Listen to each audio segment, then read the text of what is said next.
For a homicide that occurred in Jacksonville late last night.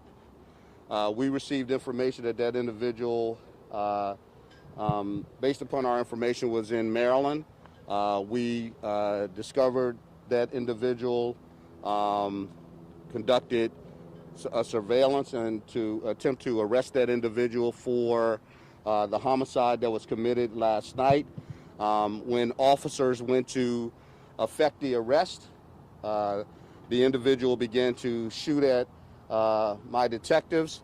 Our officers returned fire, at which point in time a chase ensued with the gun battle.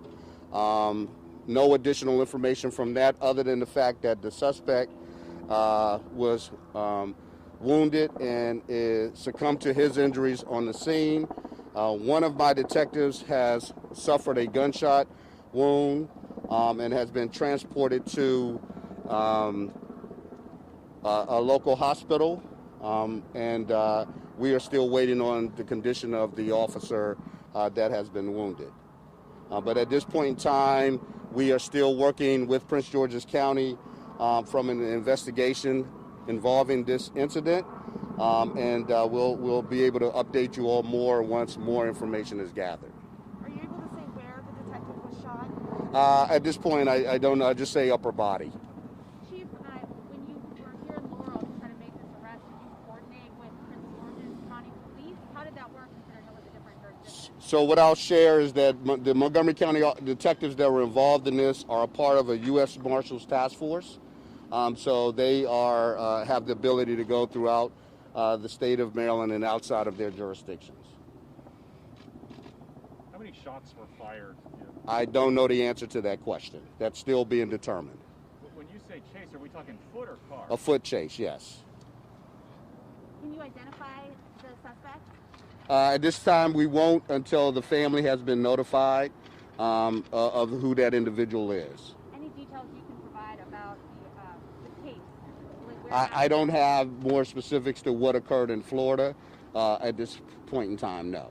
Do you know what brought the suspect here to Prince George's County? And forgive me if you've already answered. No, and I had not answered, but I do not know what brought that individual to Maryland or Prince George's County. I do not know.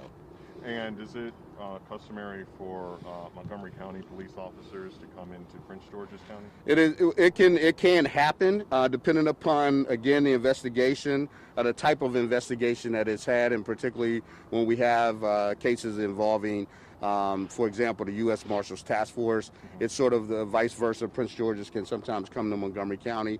That's what's allowable by law. How are you feeling right now, knowing that one of your detectives were wounded?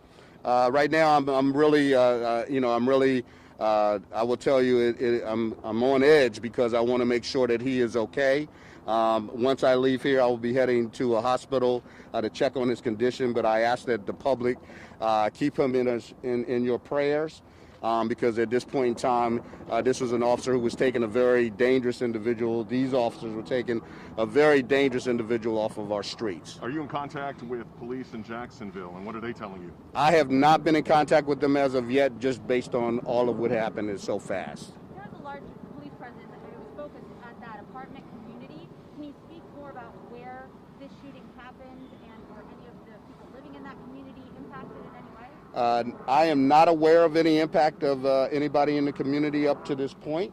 At this point, there's a very large crime scene, so I'll allow Prince George's County to continue to monitor that area as their detectives do the work that's necessary to complete this investigation. When did Montgomery County Police start following this suspect? I can't really get into more details on that just because of the sensitivity of the situation at this time. The logistics, the shooting or the initial arrest was attempted at Deerford, and then Mount Pleasant, is that where the foot chase? I'm not that familiar with streets here, but I will just tell you that it was all in a very general same area. Okay. So all right. At this point, we're going to allow Chief Jones to get to his Head down office. to the hospital. Chief, you said you couldn't say his condition, but can you at least tell us if these are life-threatening injuries? I cannot speak to that at this point in time. Okay. All right. Thank you all. I appreciate it. Thank you.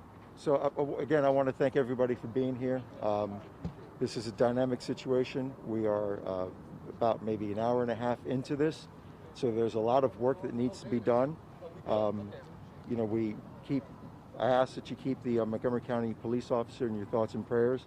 And the Prince George's County Police Department will be doing the criminal investigation part of this. But I also want to make sure that everyone knows that there weren't any Prince George's County police officers involved in this particular incident. So thank you, and as soon as we get updates, we'll get them out to you. And how are you feeling knowing that, I mean, there's a close relationship between Montgomery County Police and Prince George's County Police? One officer told me that they're like brothers or like sisters, you know, the law enforcement type bond. How are you feeling right now? Well, it's hard anytime you hear that a police officer has been shot. You know, you think about the officer, you think about that officer's family, you think about his or her coworkers. So, you know, again, we don't like to hear that. You know, immediately we come out, we see what we can do, find out how we can provide assistance, and again, you know, just try to keep that officer's family in our thoughts and prayers. Thank you. All right, thank you.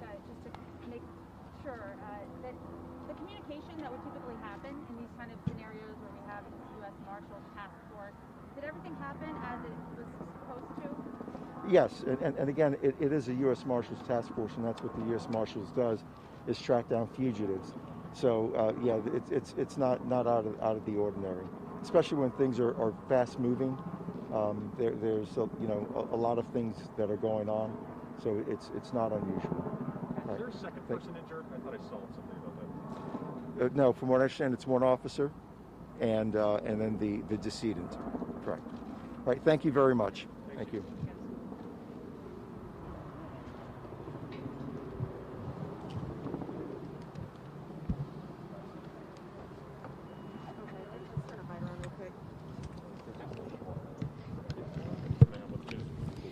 We're good. Everything's good. What do we got to do? Live at 6. Live at 6? Do you have a computer on you? Yes. This is all the stuff.